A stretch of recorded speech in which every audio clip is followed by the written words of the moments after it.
Okey, ini sesi ke berapa dah? Sesi keempat Sesi keempat ke ketiga, saya tak ingat. Okey, kita nak bincang tentang apakah kesan adverse, simptom-simptom yang akan dialami bila kita mengambil makan berasaskan tumbuhan secara berlebihan sehingga menimbulkan simptom atau trigger simptom, menimbulkan kesan mudarat, kesan adverse. Tadi kita dah cerita antinutrien dalam makanan berasas tumbuhan. Kita dah senaraikan ada 6 jenis antinutrien. Jadi kali ini kita nak cerita apa kesan adverse dia kan. Pertama,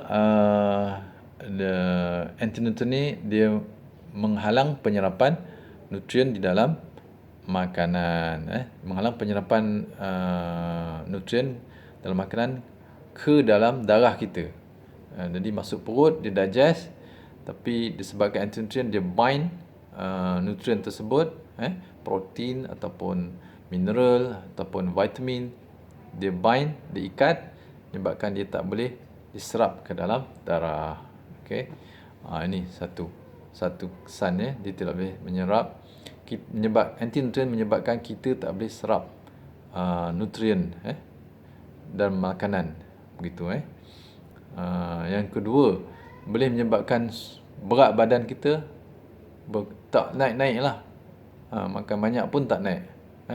Kurus. Salah satu sebab lain, kadar asas metabolisme tubuh yang tinggi tu boleh, tapi itu menyebabkan badan panas. Ni badan sejuk pun badan kurus juga kan. Badan tak panas, sejuk, tapi kurus juga. Mungkin satu sebabnya faktor antinutrien dalam makanan, makanan berasaskan tumbuhan. Yang ketiga, kesan adverse antinutrien dalam makanan berasaskan tumbuhan ni adalah boleh menyebabkan angin, kembung dalam perut, angin.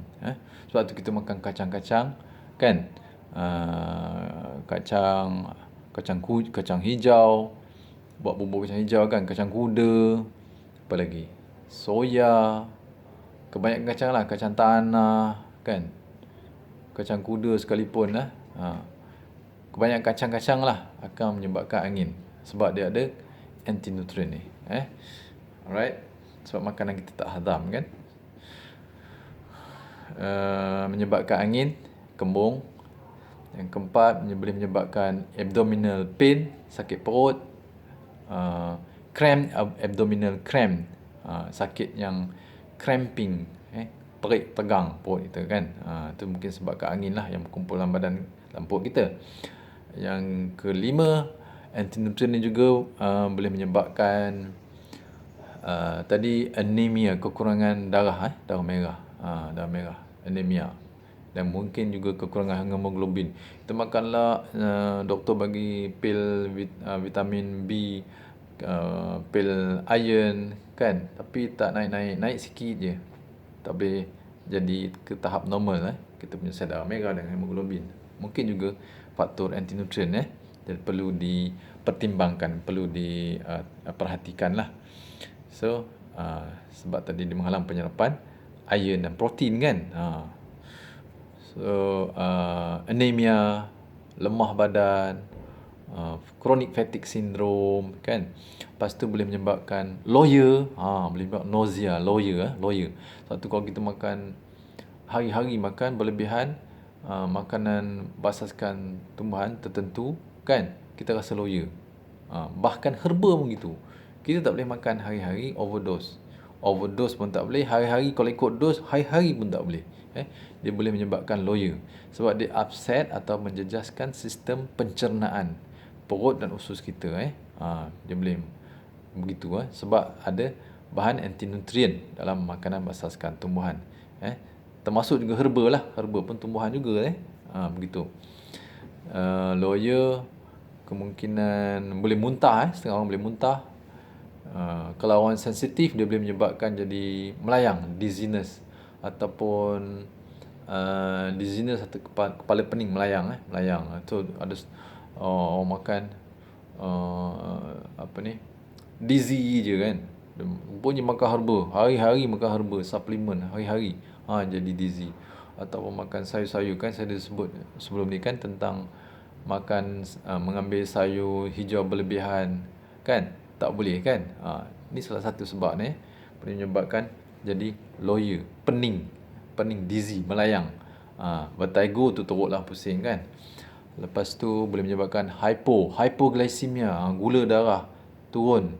Lepas tu hypotension, maksud tekanan darah rendah, turun. Ini bagi orang yang sensitif Boleh jadi kalau makan sayur-sayur tertentu, buah-buahan tertentu, buah badam berlebihan boleh jadi ke hypo buah badam buah badam, biji badam, buah badam. Apa lagi? Kacang soya pun sama minum teh pun boleh jadi. Teh pekat-pekat minum boleh jadi hypo. Setengah orang yang sensitif. Ini saya cerita bagi, bukan semua orang boleh jadi, tapi ada sebahagian orang jadi. Dia jadi lawyer, angin, lepas tu dia jadi melayang, lepas tu dia jadi tekanan darah rendah boleh trigger anxiety juga. Sebab dia kalau oxalate kan, oxalic acid, oxalate tu berkumpul dalam otak, tisu otak, dia kalau bahagian otak yang terlibat lah otak yang mengawal anxiety kan, mengawal emosi semua. So dia boleh menyebabkan trigger anxiety dan panic attack juga. Kalau dia terkumpul oxalate tadi terkumpul bahagian otak yang mengawal memory, jadi memory loss.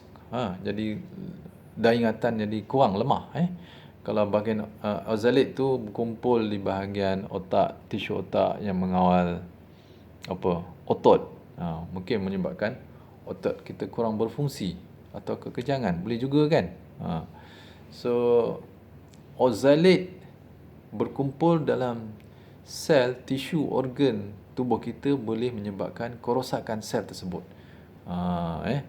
So bayangkan. Jadi sebab tu kita kena faham dan kita kena manage, uruskan macam mana kita nak uruskan diet dan pemakanan kita yang betul yang betul, yang optima, seimbang, begitu. So kemudian boleh trigger apa lagi bradycardia, denyutan jantung jadi perlahan. Perasan orang makan herba hari atau makan sayuran buah-buahan, khususnya orang yang amal diet vegetarian bahkan vegan, boleh, tak semua orang boleh buat diet vegetarian dan vegan ni. Setengah orang yang sensitif tak boleh buat. Dia akan, tekanan dia akan turun, denyutan jantung dia akan jadi perlahan kan. Bukan 60, 50, 40. Itu membahaya boleh jadi bahaya. Makan sesuatu makanan menyebabkan tekanan denyut jantung kita perlahan, nadi kita perlahan heartbeat, denyut jantung perlahan. So dia normal dalam 78, 75, 76, cantiklah. Kalau ahli sukan yang physical fitness dia selalu exercise aktif, denyut jantung dia boleh pergi kepada 60 lebih lah kan. Still normal. Tapi kalau sampai 50 ni dah rendah lah 60 pun dah kira rendah kalau orang yang tak aktif, dah kira rendah gitu. So satu lagi menyebabkan keradangan pada sendi, sakit lutut, arthritis juga itu oxalate, khusus pada oxalate. Dan juga sakit belakang, keradangan pada tulang belakang, vertebra tulang belakang. Mungkin juga slip disc, dah keradangan situ, so dia bulging. Tisu-tisu kolagen, tisu perantara yang memegang vertebra tu dah tak kuat, keradangan. So dia boleh bila radang, bengkak, bulging, macam-macam, terkeluar, tersengit, mistune, macam-macam lah boleh berlaku kan. Begitu. Juga boleh menyebabkan apa lagi banyak lagi macam-macam kesan dia. Kalau orang asma, boleh semput jadi dia. Boleh semput. Kalau tekanan darah dah turun, sel darah merah turun kan, hemoglobin turun kan. Begitu. Sebab tu kita kena ambil makanan seimbang. Jadi kita kena perhatikan anti-nutrient ni. Anti-nutrient ni kalau kita pelbagaikan makanan, sayuran buah-buahan kita pelbagai kan, kita boleh dapat mengelakkan kesan adverse daripada pengambilan makanan berasaskan tumbuhan ni. Dan sebenarnya ada cara ada cara. Itu video yang akan datang Ni kita cerita tentang kesan adverse daripada pengambilan makanan yang tinggi antinutrien Alright. Kita cerita kesan adverse saja Kemudian nanti kita akan cerita apakah makanan yang tinggi oxalate, apakah makanan tinggi phytate kan. Begitu Alright. Sebab kalau cerita semua sekaligus nanti orang confuse orang tak dengar kan. So kita spesifik satu-satu tajuk. Alright, apa lagi kesan-kesan lain? Eczema Eczema pada kulit pun boleh jadi disebabkan oleh pengumpulan oxalate pada tisu kulit. That's why orang yang eczema kadang-kadang tak baik-baik, macam-macam rawat secara moden ataupun secara naturopathy, natural healing, rawatan alami, herba semua pun still ada. So tengok pada kandungan oxalate. Kita boleh check kandungan oxalate kita dalam air kencing. Itu kena pergi klinik lah, ambil air kencing, test kandungan oxalic acid dan oxalate kan. Tengok dua-dua. So sama ada tinggi atau rendah kan. Itu kita mendapatkan nasihat doktor lah kan. Dan satu lagi, kesan sampingan antinutrien especially oxalate ni menyebabkan batu karang ginjal batu karang. Sebab oxalate bila banyak kan, kita ambil banyak dan terkumpul dalam badan, dia akan masuk dalam darah, dia akan dibuang melalui buah pinggang. So di sana kalau kalsium keluar daripada tulang pula dalam darah banyak, so dia akan ikat kalsium dengan oxalate. Jadi dalam buah pinggang membentuk kristal batu, dia tak larut. Kalsium oxalate ni dia tak larut. Jadi membentuk kristal batu, hablu batu dalam buah pinggang. Jadilah batu karang. Jadi kebanyakan pesakit-pesakit batu karang adalah disebabkan oleh kalsium oxalate. Ada juga yang disebabkan oleh gout, acid uric. Tapi kalau batu karang acid uric lebih mudah dirawat, senang nak pecahkan batu tu. Tapi kalsium oxalate ni kena ada kaedah dia. Kita cerita kemudian. Kita kena makan citrus fruit, buah-buahan yang tinggi kandungan citric acid.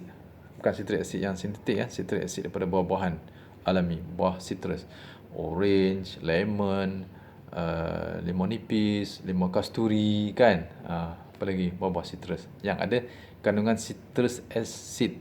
Itu boleh melarutkan batu karang kalsium oxalate. Dia membantu cepat insya-Allah. Alright. Okay, so batu karang itu tadi eczema juga kita dah sebut, alahan semua Alright, itu sajalah saya rasa kesan-kesan adverse, antara kesan-kesan adverse yang disebabkan oleh antinutrien dalam makanan berasaskan tumbuhan. InsyaAllah semoga bermanfaat. Assalamualaikum warahmatullahi wabarakatuh.